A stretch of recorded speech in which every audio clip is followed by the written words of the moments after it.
कहा था कि आप लोकतंत्र के न्यायाधीश हैं, और मैंने अध्यक्ष महोदय सुना इस लॉबी में कि कुछ अधिकार आपके भी छीने जा रहे हैं, उसके लिए हम लोगों को लड़ना पड़ेगा आपके लिए। मैं विरोध करता हूं। मुस्लिम के साथ में यह अन्याय क्यों है? और सुन लीजिए सर, मैं आपकी तवज्जो के चाहता हूँ, दुनिया का सबसे पहला वक़फ़ खाने काबा मक्के में है, क्या हम उसके ऊपर भी सवाल उठाएंगे कि वहां पर भी हमारा कोई हिंदू भाई हो? नमस्कार, आप देख रहे हैं कैपिटल टीवी की स्पेशल स्टोरी। आपके साथ मैं हूं परवीन शेख। वक्फ, ये शब्द देश की सियासत में गूंज रहा है। वक्फ की संपत्ति को लेकर जो बिल सामने आया है, उसे लेकर एक तरह का नैरेटिव सेट करने की कोशिश की जा रही है। विपक्ष की तरफ से ये बताया जा रहा है कि वक्फ पर जो बिल संसद में पेश किया गया है वो मुसलमानों के हक पर डकैती है, लेकिन ये पूरी तरह से फेक और झूठा नैरेटिव है, जिसका विरोध वो मुसलमान कर रहे हैं जिनके पास करोड़ों की संपत्ति है।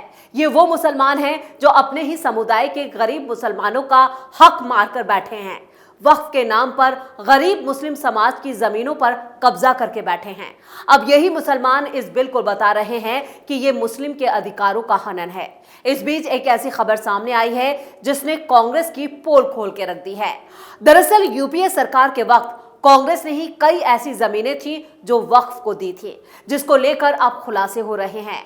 आपको बता दें कि वक्फ बोर्ड संशोधन बिल को लेकर देश में सियासत तेज है। भारतीय जनता पार्टी के नेता इस बिल का समर्थन कर रहे हैं, वहीं विपक्ष इसका विरोध कर रहा है।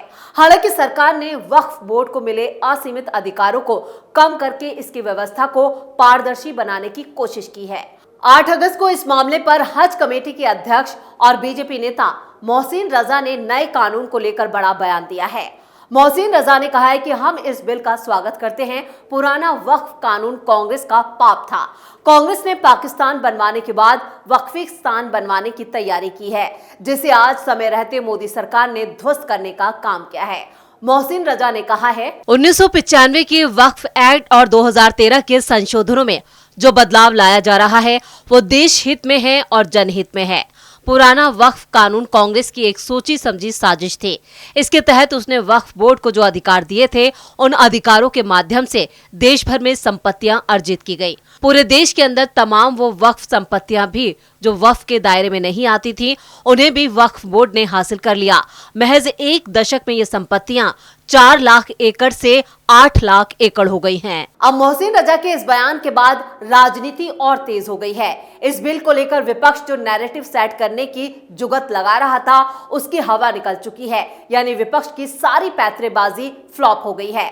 बीजेपी नेता के दावे से कांग्रेस ने लोकसभा में जमकर हंगामा भी काटा। कांग्रेस का साथ समाजवादी पार्टी के नेताओं ने भी बखूबी दिया।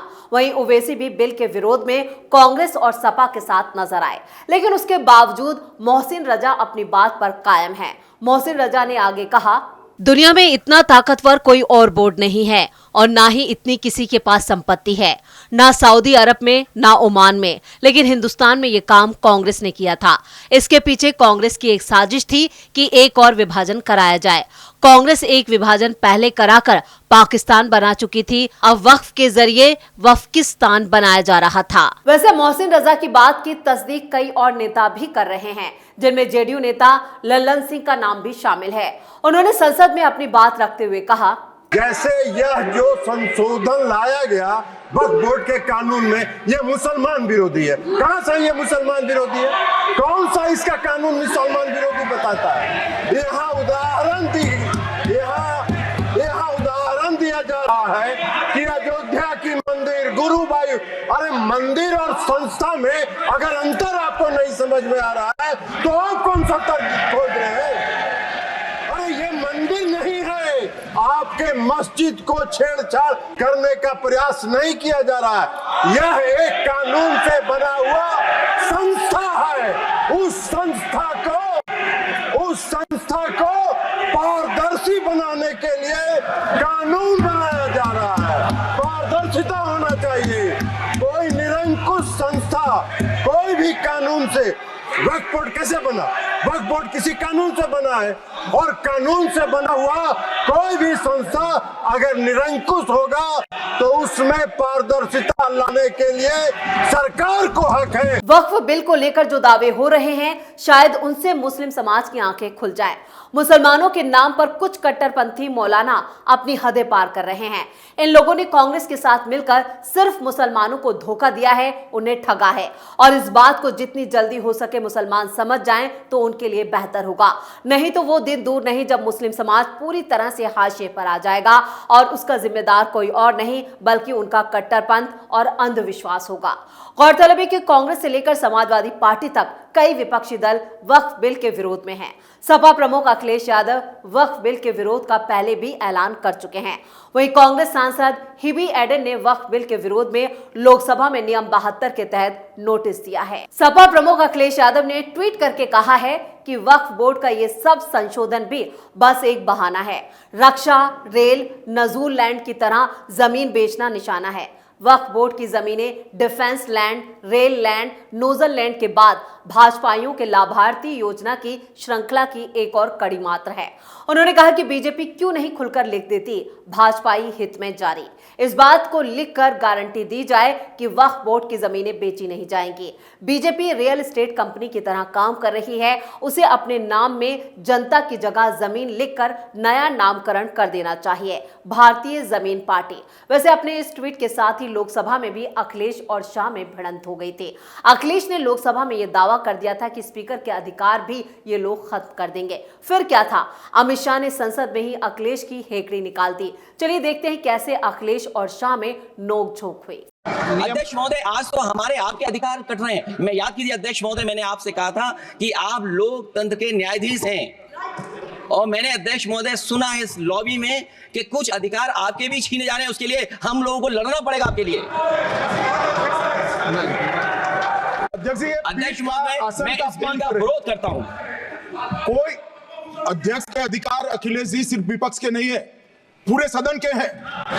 इस तरह की गोलमोल बात आप नहीं कर सकते हो। आप नहीं हो अध्यक्ष के अधिकार के संरक्षक।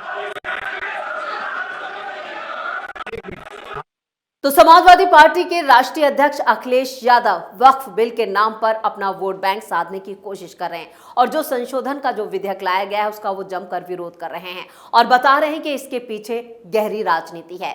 बीजेपी हताश है, निराश है, इसलिए चंद कट्टर समर्थकों के तुष्टीकरण के लिए ये बिल लाया जा रहा है। वहीं कांग्रेस सांसद केसी वेणुगोपाल ने कहा कि हम भारत की संस्कृति और धर्म को मानते हैं, हम हिंदू हैं, लेकिन उसी समय हम दूसरे धर्म को भी मानते हैं। यही बेसिक सिद्धांत है। ये बिल आप केवल महाराष्ट्र, हरियाणा चुनाव के लिए लाए हैं।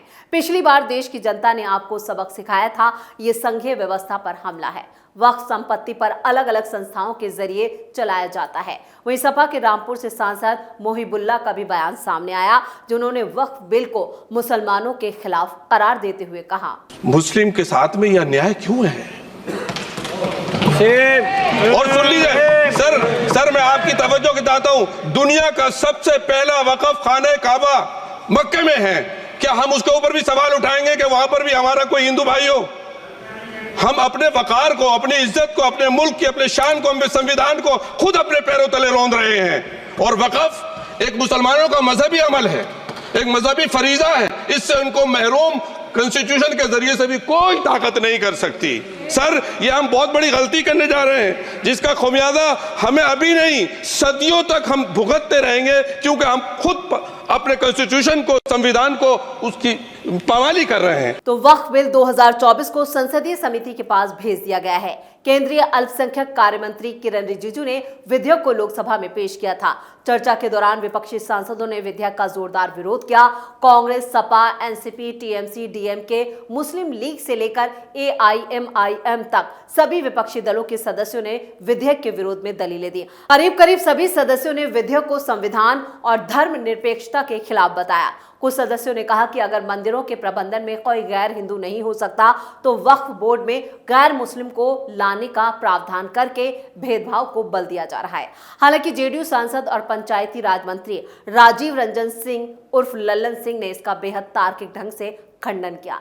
उन्होंने कहा कि वक्फ बोर्ड संसद के कानून से बनी संस्था है, जबकि मंदिर कानून से नहीं बनता है। मंदिर से वक्फ बोर्ड की तुलना नहीं की जा सकती। अगर मस्जिदों की गवर्निंग बॉडी में कोई दखल दिया जाता है तो निश्चित रूप से सवाल उठाए जाते हैं, लेकिन कानून से बनी कोई संस्था अगर निरंकुश हो जाए तो उसमें सुधार की जरूरत है, और ये सुधार मुसलमानों के हक में है, जिसे मंजूर करना जरूरी है। तो वक्फ को लेकर जो सियासत हो रही है उसमें कांग्रेस से लेकर समाजवादी पार्टी सभी अपने वोट बैंक को ध्यान में रखकर सियासत कर रहे हैं, लेकिन ख्याल उन मुसलमानों का नहीं है जिनकी जमीनों पर कब्जा किया गया है, और ये कब्जा किसी और नहीं बल्कि उन मुसलमानों ने किया है जो वक्फ के नुमाइंदे या कहें कि उस पर अपना कब्जा समझते हैं। तो समाजवादी पार्टी हो या फिर कांग्रेस पार्टी हो, हर कोई यहाँ पर अपने वोट बैंक को साधने की कोशिश कर रहा है। वक्फ बिल को लेकर जो सियासत हो रही है उसमें सबसे बड़ा जो मुद्दा है वो सिर्फ वोट बैंक है। यहाँ पर सवाल उन मुसलमानों का नहीं है कि जो यहाँ पर गरीबी में दबे जा रहे हैं या जिनकी स्थिति दलितों से भी बदतर है।